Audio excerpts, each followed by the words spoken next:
Hello and good morning everyone. Welcome back to my YouTube channel. আপোনালোক সকলোকে মোৰ আন এটা ভিডিঅ'লৈ স্বাগতম জনাইছো আৰু এতিয়া ৰাতিপুৱা 6 বাজিছে চাৰিওফালে কুঁৱলী আৰু বহুত বেছি ঠাণ্ডা আৰু বেলিটিও আকাশত এতিয়া ফেহুজালি ফালি ভুমুকি আছে আপোনালোকক দেখাইছিলো এইটো আজিও পুৰা ৰ'দ কাৰা হ'ব আজি ভাবিছো আপোনালোকক আৰু এটা নতুন কেক বনাই দেখুৱাও যেটো মই আগতে কাহানিও ট্ৰাই কৰা নাই বলকচোন আজি ভিডিঅ'টো এতিয়াৰ পৰা ষ্টাৰ্ট কৰো আজি আৰু এটা নতুন কেক মই ট্ৰাই কৰিম বনাবলৈ বলকচোন কি কেক বনাও আপোনালোকক দেখুৱাও সম্পূৰ্ণ ভিডিঅ'টো চাই থাকক মোৰ লগত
তাই কৰে এই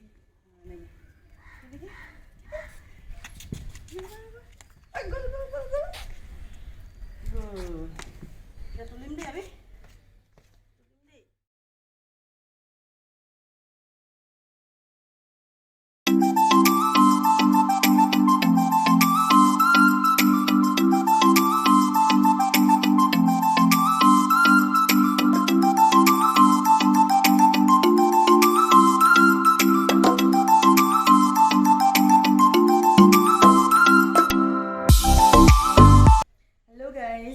মই গছৰ কন্দাটো কাটি অনাৰ কাৰণটো আপোনালোকক এতিয়া দেখুৱাই দিওঁ বলক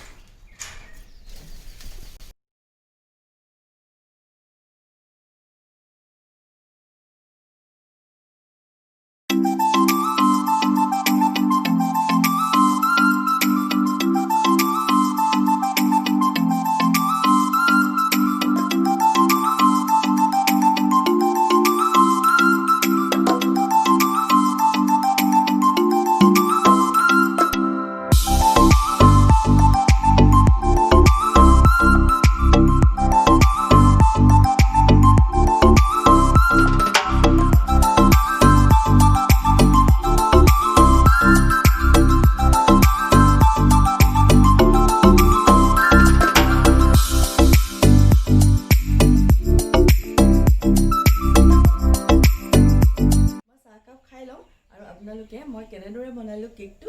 চাই লওক ভিডিঅ'টো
ভিডিঅ'টো চাই আপোনালোকে ভাল পালে মোৰো ভাল লাগিলে আজি আনকালে কেতিয়াও কাঠৰ মেচিনটো চলোৱা নাছিলোঁ সদায় ঘৰত দেউতাই চলাই থাকে কিন্তু দেউতাই দিয়াও নাছিল অৱশ্যে মোৰ মন আছিল কিন্তু মই চলাই চালোঁ বহুত গধুৰ হাত চাত পুৰা জনজনাই গ'ল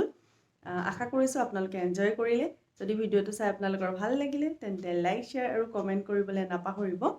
কিয়নো আপোনালোকৰ এটা কমেণ্টেই মোক আৰু এখোজ আগুৱাই যোৱাত সহায় কৰিব কিয়নো মই কেকবিলাকত নতুন নতুন ৰূপ দিবলৈ চেষ্টা কৰি আছোঁ সেয়েহে আশা কৰিছোঁ আপোনালোকৰ সহায় সহযোগিতা পাম আজিলৈ মই বিদায় লৈছোঁ আকৌ এটি নতুন ভিডিঅ'লৈ আহি আছোঁ টিল দেন বাই বাই